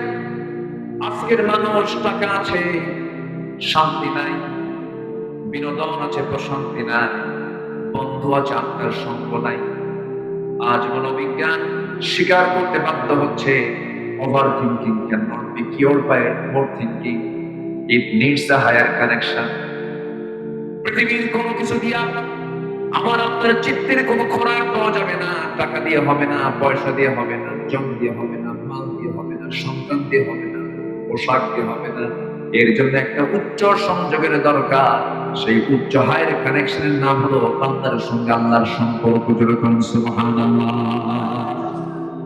যে দিলের মধ্যে আল্লাহর মহব্বত নাই, সেই দিলটা মিসকি ভালোবাসে, তার মিসকি ভালোবাসে। আত্মহত্যা করে, আত্মহত্যা করা মানে কি বলেন? ও কি নিজেকে ভালোবাসে? নিজেকে ভালোবাসলে কি সে আত্মহত্যা করতে পারে? আত্মহত্যা তখনই আসে যখন তার মধ্যে কার জিকির না থাকে। আমার বন্ধুগণ, যেই মোবাইলের চার্জ নাই, সেই মোবাইল যত দামি মোবাইল হোক না কেন, সেই মোবাইলের যেমন কোনো মূল্য থাকে না। যে দেহের মধ্যে আল্লাহর জিকির নাই, সেই দেহের মধ্যে, যে দেহের মধ্যে আল্লাহর স্মরণ নাই, সেই দেহের কোনো মূল্য, সেই দেহের কোনো মূল্য নাই। আমরা জিকির করবো কার? এক সময় না, সব সময়। জিকির মানে শুধু আল্লাহর নাম, শুধু নাম নয়। জিকিরের অনেকগুলো সংজ্ঞা আছে, একটা প্রেক্ষাপট করলে ইজি হয়ে যাবে। সাইয়েদনা ওমর ফারুক রাদিয়াল্লাহু তাআলা অর্থনৈতিক শাসনকর্তা ছিলেন। দুনিয়া থেকে বিদায়ের সময় হয়ে গেছে, দুনিয়া থেকে বিদায় নেবেন। বিদায় নেওয়ার প্রাক্কালে তিনি সারা জীবন তিনি দোয়া করেছেন, আয় আল্লাহ তাআলা, তুমি আমাকে শহীদি মওত দিয়ে দিও, নবীর শহরে মৃত্যু দিয়ে দিও। সুবহানাল্লাহ। শহীদি মওত দিয়ে দিও, নবীর শহরে মৃত্যু দিও। আল্লাহুম্মা রযুকনি শাহাদাতান ফি সাবিলি ওয়াজআল মাউতি ফি বালাদি রাসূলি। এই দোয়া তিনি সারা জীবন করেছেন, দোয়া কবুল হয়ে গেল। নামাজ পড়ার জন্য তিনি মসজিদে নববীর মধ্যে ঢুকে পড়েছেন, নামাজ শুরু করবেন। নামাজ তিনি পড়েন নাই, নামাজ পড়াইছেন। ইমাম ছিলেন, শাসক কি ছিলেন? বলেন, শাসক কি ছিলেন? ইমাম ছিলেন। যেদিন আমরা দেখতে পাবো আমার দেশের শাসকরা নামাজ পড়ানো শুরু করেছে, সেই দিন বুঝতে পারবো দেশের সব শাসকের আবির্ভাব হয়েছে। ঠিক কিনা? নামাজ মসজিদে নববীর মধ্যে ঢুকে তিনি নামাজ শুরু করেছেন। প্রথম রাকাত পড়েছেন, দ্বিতীয় রাকাত নামাজ পড়তে নিয়ে দ্বিতীয় রাকাতের ভিতরে রুকুতে যখন চলে গেছেন, হঠাৎ করে তিনি রুকু থেকে দাঁড়াতে নেই এমন সময় একজন জালিম সে তার পেটের মধ্যে বিষ মিশ্রিত বিষাক্ত চাকু তার পেটের মধ্যে ঢুকায় দিয়েছে। দাঁড়ায় গেলেন, উপর চেপে আবার তাকে সজোরে ধরে পেটের তল, পেটের দিকে দুটো চাকুর স্টেপ যখন মেরে দিল, বডি বের হয়ে আসছে। ওমর ফারুক পাথর চক্কর মেরে জমিনে পড়ে গেলেন। ওই যে জমিনে পড়ে গেছেন, কয়েক ঘন্টা সেন্স নাই। সেন্স ফিরে আসার সঙ্গে সঙ্গে চেয়ে দেখেন আব্দুল্লাহ তার ছেলের সামনে তার চোখের পানি ফেলে ফেলে কাঁদছে। সাইয়েদনা ওমর ফারুক বলেন, আব্দুল্লাহ কাঁদিস না রে, কাঁদিস কেন? আল্লাহ তাআলা আমার নেক মসজিদকে কবুল করে নিয়েছে, আমি শহীদের দরজা পেতে চলছি। আব্দুল্লাহ, আমার জন্য পানি আনো। এক গ্লাস পানি তাড়াহুড়ো করে তার সামনে যখন ধরা হলো, এক গ্লাস পানি তিনি তার হাতের মধ্যে নিলেন। নেওয়ার সঙ্গে সঙ্গে বলছে, বলছে, আব্দুল্লাহ, তুমি আমাকে এটা কিসের পানি দিয়েছো? আব্বা আপনাকে পান করার জন্য দিয়েছেন না? আমার তো কোনো তৃষ্ণা নাই, বুকের মধ্যে কোনো আমার পানির তৃষ্ণা নাই। আমার তৃষ্ণা একটাই, সেটা হলো আল্লাহর জিকির তোমার শেষ হয় নাই। ফজর শুরু করেছি, নামাজ তোমার শেষ হয় নাই, শুধু পানি দেবা। জোরে বলুন সুবহানাল্লাহ। এটার নাম জিকির, এটার নাম কি বলেন? জিকির। ওযুর পানি এনে দাও, ওযুর পানি নিয়ে আসা হলো, ওযু বানালেন। ওযু বানায় চেষ্টা করছেন দাঁড়িয়ে নামাজ পড়বেন, কিন্তু পারছেন না। গামছা দিয়ে পেটটা বাঁধলেন, শরীরটাকে শক্ত করে বাঁধলেন, তাও হলো না। ইশারা করে নামাজ শেষ করে এবার বলছেন, আব্দুল্লাহ রে, কান্দিস না, তুই আমার সন্তান, কান্দিস কেন? আমি হাসি মুখে তোর মুখ থেকে বিদায় নিতে চাই, আমি দুনিয়া থেকে বিদায় নেবো। আব্বা, ডাক্তার নিয়ে আসছি। ডাক্তার সামনে বসা, ডাক্তার হাতের মধ্যে গ্লাস দুধ দুধওয়ালা গ্লাস নিয়ে বলছে আমিরুল মুমিনিন আপনি এক গ্লাস দুধ আপনি পান করুন। বিসমিল্লাহ বলে তিনি সেবন করলেন, কিন্তু সেবন করে লাভ হলো না। স্টমাকে পাকস্থলীতে দুধ থাকলো না, সব পানি ফুটো হয়ে বাইরে বের হয়ে গেছে। ডাক্তার জিহ্বায় কামড় মেরে বলছেন আমরা আমিরুল মুমিনিন তার পাবো না, দুনিয়া থেকে বিদায় নেবেন। সঙ্গে সঙ্গে আমার ফারুক বলছেন ডাক্তার রে তুই আমার বাঁচাবি কেমনে, কারণ আমি আমার আল্লাহর পক্ষ থেকে আমার নাকের মধ্যে জান্নাতের ঘ্রাণ পেতেছি, আমি দুনিয়া থেকে বিদায় নিয়ে নেব। ও আমার আব্দুল্লাহ রে যাও তো, আমার বড় শখ ছিল নবীর সঙ্গে ঘুমাবো, কিন্তু জায়গা তো আমার বন্ধু বাবাকার আমার নবীর সঙ্গে ঘুমাচ্ছে, আমার নবীর পাশে সে বিশ্রাম নিচ্ছে, আমার নবীর পাশে সে ঘুমাচ্ছে, কবরে শুয়ে আছে। আমার বড় শখ আমার বন্ধুর পাশে আমি ঘুমাতে চাই, আমার রাসূলের পাশে আমি ঘুমাতে চাই, কিন্তু আয়েশা যদি জায়গা না দেয়, আমাদের আয়েশা যদি জায়গা না দেয়, আমার পক্ষ থেকে সর্বশেষ প্রস্তাবটা দিয়ে আসো। প্রস্তাবনা যখন নিয়ে ছেলে আব্দুল্লাহ যখন আমাদের আয়েশা সিদ্দিকার ঘরের সামনে গিয়ে প্রস্তাবনা কার দিয়েছে, আমাদের আয়েশা কাঁদতে কাঁদতে বেফারার হয়ে গেছে। আরে ওমরের মতো একজন বিশ্বজাহানের খলিফা আমার কাছে ছোট্ট একটা প্রস্তাবনা নিয়ে এসেছে, আমি আয়েশা আমার থাকার জায়গাটা আমি ওমরে ফারুককে দান করে দিলাম। সুবহানাল্লাহ। আমার বন্ধুগণ, এই যে সাইয়েদনা ওমর ফারুকের কথা বললাম, তার শয়নে স্বপনে সব সময় তার মধ্যে দুটো বিষয় লালন করেছে, একটা হলো কার মুহাব্বত, আজকে বলুন না কার মুহাব্বত, আর নবীর ভালোবাসা। নবীর ভালোবাসা এগুলো হচ্ছে ইমানের এগুলো হচ্ছে পুঁজি, এই পুঁজিগুলোকে আমরা লালন করবো। জোরে বলি ইনশাআল্লাহ, আরো জোরে বলি ইনশাআল্লাহ। ইবাদতের মধ্যে মজা নেওয়ার দরকার আছে না নাই? ইবাদতের মধ্যে তৃপ্তি নেওয়ার দরকার আছে না নাই? যে ব্যক্তি নামাজ পড়তে নিয়ে তৃপ্তি বোধ হবে না, যে ব্যক্তি নামাজের মধ্যে মজা আসবে না, যে ব্যক্তি যাকাত দানের মধ্যে মজা আসবে না, যে ব্যক্তির আল্লাহর হুকুম মানতে নিয়ে মজা আসবে না, ভাবতে হবে তার ইমানের মধ্যে গলত রয়েছে। আমার বন্ধুগণ, এই দুনিয়া ছেড়ে যখন তখন আমি আপনার দুনিয়া থেকে বিদায় নিয়ে নেব, এমন একটা প্রকৃত গুণ নিয়ে যদি দুনিয়া থেকে বিদায় নিতে পারি, সেটা হলো পাক্কা ইমানদার। তাকওয়ার সমস্ত গুণগুলো যদি নিয়ে আমি আপনি যদি আল্লাহর সামনে হাজির হতে পারি, আল্লাহ বলছেন উলাইকা আলা হুদান মির রাব্বিহিম ওয়া উলাইকা হুমুল মুফলিহুন। জোরে বলুন আল্লাহু আকবার। আল্লাহ রাব্বুল আলামিন বলছেন এই তাকওয়ার গুণগুলো যদি কোনো বান্দার মধ্যে থেকে যায়, এরাই হবে আমার প্রদর্শিত পথে বান্দা, এরাই হবে সফলতা, এরাই জান্নাতের বাসিন্দা হয়ে যাবে। আমার বন্ধুগণ, যে কোনো মুহূর্তে আমি আপনি দুনিয়া থেকে বিদায় নিয়ে নেব। আমার বয়সে বহু বন্ধু দুনিয়া থেকে বিদায় হয়েছে কি হয় নাই বলেন? আজ তো বলবেন না হয়েছে কি হয় নাই? কত লোকের জানাজায় গেল, কত লোকের জানাজায় কি লাশটাকে পিঠে ধারণ করে কবর পর্যন্ত নিয়ে চলে গেলাম, কবরে শোয়া দিলাম। এখানে হাত তুলতে এখানে অনেকে এখানে থাকতে পারে, নিজের হাতে নিজের সন্তানকে দাফন করেছেন, বাপকে দাফন করেছেন, মাকে দাফন করেছেন। এত বড় একটা মৃত্যু নামক শিক্ষাটা থেকে, মৃত্যু নামক বিষয় থেকে যদি শিক্ষা না নিয়ে আমরা জীবনের সাথে না পারি, ওর চাইতে বড় বড় কপালার দুনিয়া তার কেউ নাই রে ভাই। দুনিয়া ছেড়ে আমিও যাবো, আপনিও যাবে, কিন্তু আল্লাহর সামনে আমরা বেইজ্জত হয়ে দাঁড়াতে চাই না, সম্মান নিয়ে দাঁড়াতে চাই। সম্মান নিয়ে কি নিয়ে সম্মান নিয়ে দাঁড়াবো। নামাজ পড়ার দরকার আছে না? কয় ওয়াক্ত নামাজ? আসতে বলবেন না, কয় ওয়াক্ত নামাজ? আমার দেশের মসজিদগুলোতে 5 ওয়াক্ত নামাজের কোন ওয়াক্তে সবচেয়ে কম মুসল্লি মসজিদে পাওয়া যায়? বলেন কোন ওয়াক্তে সবচেয়ে বরকতময় নামাজ কোনটা বলেন? আচ্ছা, সবচেয়ে বরকতময় নামাজ হলো ফজর। মানুষ বাড়িতে সবচেয়ে বেশি সময় থাকে কোন সময়, কোন ওয়াক্তে বলেন? ওই ফজর। বাড়িতেই থাকে, মসজিদে আসে না। মসজিদে 5 গুণা পাওয়া যায়। কয় গুণা? 5 গুণা পাওয়া যায়। যখন 5 গুণাকে বলা হয়, যখন ইন্টারভিউ না হয়, চাচা আমরা তো মাসুম, বয়স মানুষ চোখে দেখেন কম, বয়স হয়ে গেছে, মসজিদে আসছেন কেন, কষ্ট হচ্ছে নাকি? বাবা বুড়ি নাই, বুড়ি থাকলে আমিও আসতাম, বুড়ি থাকলে আমিও আসতাম না। তাহলে কেমন হলো ভাই? আমরা কি ফজরটা মসজিদ পড়ায় ফেলবো না? ইনশাআল্লাহ সবাইকে পড়ায় ফেলবো। আমার রাসূল বলেছেন শয়তান প্রত্যেক রাতে ফজরের একটু আগ দিয়ে সব বান্দার সামনে চলে আসে, এসে সুন্দর করে মাথায় হাত দিয়ে বলে, তোমার রাত বড় লম্বা, আলাইকা লাইলুন তাওয়িল, রাত বড় লম্বা, ঘুমাও। এরকম করে সে ওয়াজ করতে থাকে। শয়তানের ওয়াজ আছে না বলেন তো? সে ওয়াজ করতে থাকে। ওই সময় শয়তান 3টা গিট মেরে দিয়ে যায়, 3টা গিট মেরে দিয়ে চলে গেল। যাওয়ার পর রাসূল বললেন, সাহাবীরা, শয়তান যে 3টা গিট মেরে দিয়ে যায়, ওই 3টা গিট যদি তুমি ছুটাতে চাও 3টা কাজ করতে হবে। প্রথম গিটটা ছুটাতে হলে আযান শোনার সঙ্গে সঙ্গে আস্তে করে বিছানা থেকে পিঠটা সরায় ফেলতে হবে। প্রথম গিটটা ছুটে গেল। 2 নাম্বার গিট হলো সুন্দর করে 4 ফরজ সুন্নতের সব হক আদায় করে ওজুটা বানায় ফেলবে। 2 নাম্বার গিটটা ছুটে চলে যাবে। যখন বান্দা তুমি মসজিদের দিকে রওনা দিয়া যখন মসজিদে নামাজে শুরু করে দেবে, নামাজ শেষ হওয়ার সঙ্গে সঙ্গে 3 নাম্বার গিটে ছুটে চলে যাবে।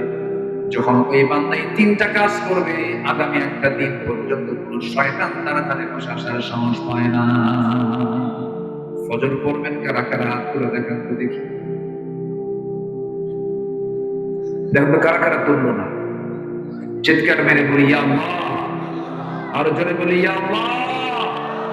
আমাদেরকে ফজর, যোহর, আসর, মাগরিব, ইশা 5 ওয়াক্ত সালাত আদায় করার তৌফিক তুমি আল্লাহ দিয়া দাও।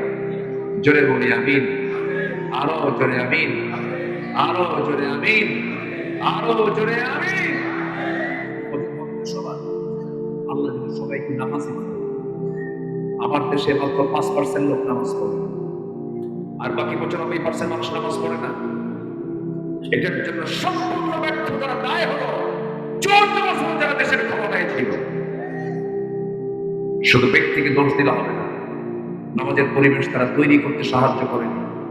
মদের আইন পাশ করতে পেরেছে, সুদের আইন পাশ করতে পেরেছে, বেশ্যাবৃত্তির লাইসেন্স দিতে পেরেছে, নামাজের আইন কেউ পাশ করেনি। অতএব আমরা আগামীর সরকারকে দেখতে চাই নামাজের সরকার। সবাইকে রাজি আছেন? যে নেতা আমাকে নামাজের দিকে ডাকবে সে হচ্ছে আমার নেতা। যে নেতা আমার নামাজের দিকে নয় সে আমার নেতা নয়। ওই সমস্ত নেতৃত্বের মুখে আমরা জুতা মারি, ধুতো মারি। আল্লাহ বুঝার তৌফিক দান করুন, আল্লাহ বুঝার তৌফিক দান করুন। সম্মানিত ভাই, মুত্তাকি কারা? আল্লাহ পাক আরেক আয়াতে বলছেন, আল্লাহ রাব্বুল আলামিন বলেন, ওয়াসারি'উ ইলা মাগফিরাতিন মির রাব্বিকুম ওয়া জান্নাতিন 'আরদুহাস সামাওয়াতু ওয়াল আরদু উ'iddat লিল মুত্তাকিন। জোরে বলুন আল্লাহু আকবার। এরপর আয়াতে বলছেন, আল্লাযীনা ইউনফিকুনা ফিস সাররা'i ওয়াদ দাররা'i ওয়াল কাযিমিনাল গায়যা ওয়াল 'আফিনা 'আনিন নাস ওয়াল্লাহু ইউহিব্বুল মুহসিনিন। জোরে বলুন আল্লাহু আকবার। আল্লাহ রাব্বুল আলামিন বলছেন, মুত্তাকি কারা? যারা গোপনে প্রকাশ্যে, যারা আল্লাহর পথে যারা দান করে, ক্রোধকে যারা সংবরণ করে, রাগকে যারা নিয়ন্ত্রণ করে এবং মানুষকে যারা মাফ করে দেয়, আল্লাহ পাক সেই সমস্ত বান্দাদেরকে আল্লাহ নিজেও ভালোবাসেন। জোরে বলুন সুবহানাল্লাহ। আমার বন্ধুগণ, সাইয়েদনা ওমর ফারুকের কথা আমরা বলছিলাম আজকে। বেশ কিছু জায়গায় তার প্রসঙ্গে কিছু কথা চলে এসেছে, তার ব্যাপারে আমি কিছু কথা আজকে বলতে চাই। কারণ সৎ যোগ্য নেতৃত্ব গড়ার জন্য একটা মডেল ছিলেন ওমর ফারুক রাদিয়াল্লাহু তাআলা আনহু। ঠিক কিনা বলুন? শাসক কাকে? তার স্ত্রী তার স্বামীকে খুশি করার জন্য 60 দিরহাম দিয়ে ঘি কিনে, ঘি মিশ্রিত একটা রান্না, একটা তরকারি, একটা খাবার। স্বামী ক্লান্ত হয়ে সন্ধ্যার দিকে এসেছেন, আপনার জন্য আজকে একটা স্পেশাল রান্না করেছি। কি রান্না? এই যে মধু 60 দিরহাম দিয়ে কিনেছি, আপনাকে খাওয়াবো। উনি বললেন, তুমি আমাকে যে খাবার প্রস্তুত করে দিয়েছো, এই খাবার কি আমার দেশের জনগণ সবাই খেতে পারে? যে খাবার আমার দেশের জনগণ মুখে নিতে পারে না, খেতে পারে না, সেই খাবার আমার মুখে নেবে না। ছড়াও। আল্লাহু আকবার। আরেকদিন খাবার খেতে বসেছেন বাড়িতে, উন্নত মানের খাবার তার সামনে রেডি।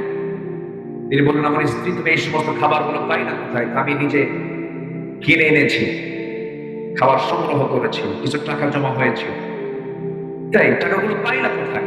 আপনি আমাকে যে টাকাগুলো দেন সংসার জীবন চালানোর জন্য যা দেন, ওখান থেকে আমি কিছু কমাই, জমায় জমায় টাকা দেশে ছিল, সেই বাঁচানোর টাকা দিয়ে এগুলো কিনে নিয়ে আসছে।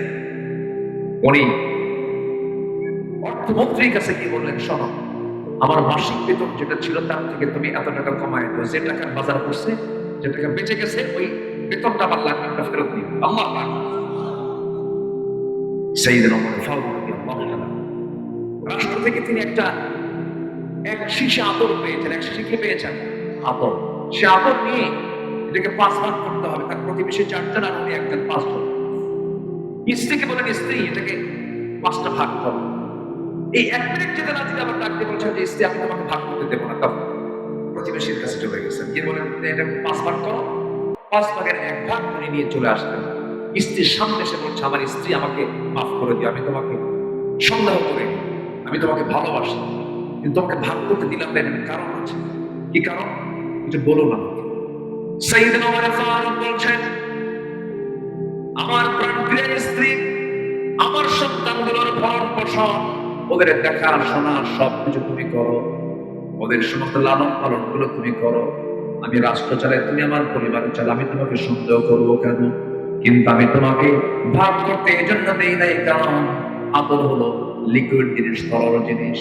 আতরটা যখন সমান 5টা ভাগে যখন ভাগ করতে যাবে, তোমার হাতে 1 ফোঁটা হোক, 2 ফোঁটা হোক, কিছু অংশ হোক, কিছু আতর তোমার হাতে লেগে যাবে, গায়ে গায়ে লেগে যাবে। এতটুকু আতরের সুযোগ সুবিধা আমাদের ভাগে বেশি আসো চাই নাই, মনে করে আতর ভাগের দায়িত্ব অন্যের কাছে চাপাইয়া দিয়েছি। যেরকম সুবহানাল্লাহ। সাইয়েদনা ওমর ফারুক তার সন্তান সামিদকে নিয়ে ইরাকে সফরে চলে গেছে, মদিনা থেকে ইরাকে চলে গেছে। ইরাকের গভর্নর তাকে করে নিয়ে তার সন্তানকে নিয়ে সেই ইরাকের মধ্যে সফরে বের হয়েছে। সবাই জানতে পেরেছে এটা ওমর ফারুকের ছেলে। কেউ রৌপ্য পদক দেয়, কেউ স্বর্ণ পদক দেয়, কি বিভিন্ন গিফট করছে। এই গিফট সামগ্রী নিয়ে, উপহার সামগ্রী গুলো নিয়ে যখন চলে আসছেন বাবার কাছে, গভর্নরকে ডাক দিয়ে বলছে, এই গভর্নর, আমার সন্তান কোথায় গিয়েছিল, কমক থেকে বেড়াতে গেছে, কি হয়েছে? অনেক কিছু গুলো করতে আপনার ছেলে মনে করে। সঙ্গে সঙ্গে ছেলেকে ডাক দিলেন, গভর্নরকে ডাক দিয়ে বলেছেন, গভর্নর শোনো, এই যে হাদিয়া তোফা গুলো আসছে সবগুলো তুমি রাষ্ট্রের পোশাকের জমা দাও। এই সন্তান, তুই আমার নাম বেঁচে খাস, দরকার নেই সেগুলো। আল্লাহু আকবার বলে। আজকের দেশের দলের নেতাদের জন্য এগুলো শিক্ষা আছে না? আসতে বলবেন না, আছে না? নাই। ঘোড়া কিনেছেন ওমরের ছেলে। কি কিনেছেন? ঘোড়া। ছোট ঘোড়া, বড় করে মোটা তাজা করে বিক্রি করবে। ঘোড়া কিনে আনছেন। তো ওমর ফারুক যে জায়গায় থাকেন তার পিছনে হলো রাষ্ট্রের জায়গা, সেখানে ঘাস জমে। তো রাষ্ট্রের জায়গার ঘাসগুলো খাওয়ায় আর ঘোড়া বড় হয়ে গেছে। ঘোড়া বিক্রি করার জন্য তিনি নিয়ে চলে গেছেন, তার ছেলে নিয়ে চলে গেছে হলো বাজারে, বিক্রি করে আসছেন ঘোড়া বিক্রি করে টাকা নিয়ে যখন বাড়িতে ফিরতে এসেছেন, তিনি দরজায় দাঁড়ায় আছেন, বলছেন, কলিজার টুকরা সন্তান, ঘোড়া বিক্রি হয়েছে দেখে, কত টাকা? এত টাকা কিনছো কত? এত বিক্রি করলাম কত? এত লাভ হয়েছে কত? এত লাভের টাকা পকেটে যাবে না, রাষ্ট্রীয় পোশাকের যাবে, কারণ রাষ্ট্রের জায়গাটা ঘাস। সুবহানাল্লাহ বলবেন না? যেরকম সুবহানাল্লাহ। এমন শাসককে দেখতে চান? এটাকে বলা হয় মুত্তাকি শাসক। কি শাসক বলেন? আমরা এমন শাসক আমরা বাংলার জমিনে দেখতে চাই। জোরে বলি ইনশাআল্লাহ, জোরে বলি ইনশাআল্লাহ। আল্লাহ কবুল করুন, আল্লাহ কবুল করুন। প্রথম খলিফার নাম কি বলেন? বলেন। উনি খলিফা হওয়ার আগে ওনার প্রতিবেশী ছিল কিছু গরিব। গ্রামে কিছু গরিব থাকে না? ওই গরিবদের ছাগি দহন করার কোনো লোক ছিল না।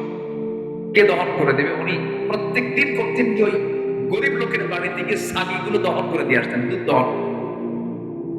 যখন তিনি খলিফা হয়ে গেলেন, ওই গরিব বাড়ির মহিলাগুলো কাঁদ, আরে তাহলে আমাদের এই কাজটা কে করে দেবে?